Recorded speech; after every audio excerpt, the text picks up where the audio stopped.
demande donc des aménagements. Une étude très intéressante sur les nouveaux modes de consommation montre que les technologies de pointe envahissent les foyers français. La question est maintenant de savoir si les relations familiales sont transformées par ces nouveaux outils. Des éléments de réponse avec Mathieu Benoît et Sabine Casbaoui. Les caméras ont filmé pendant 7 jours, 24 heures sur 24. Objectif de l'expérience, évaluer l'impact des nouvelles technologies sur la vie quotidienne d'une famille. Première constatation, la télévision branchée en permanence assure juste un fond sonore comme une radio. Pour les plus jeunes, la souris a déjà remplacé la zapette. Ouais, on se bat pour l'ordinateur. Moi je travaille beaucoup ici et c'est vrai que je monopolise un peu l'ordinateur pour écouter ma musique, alors que lui c'est plutôt tout le temps MSN. Depuis l'achat du premier ordinateur il y a 7 ans, c'est toute la vie familiale qui s'est peu à peu transformée. Mes couleurs. Achat en ligne ou recherche pour les devoirs des enfants, l'ordinateur devient aussi parfois un lieu d'échange.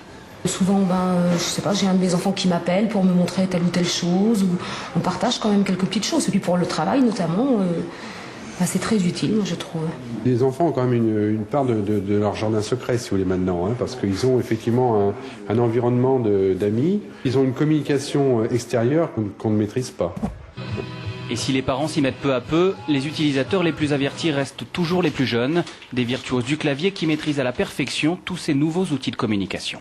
Ils sont capables à la fois de regarder la télévision, de télécharger, ils sont capables de discuter avec leurs amis sur une messagerie instantanée tout en restant en contact avec eux sur SMS et par-dessus ça, ils sont capables de faire leurs devoirs.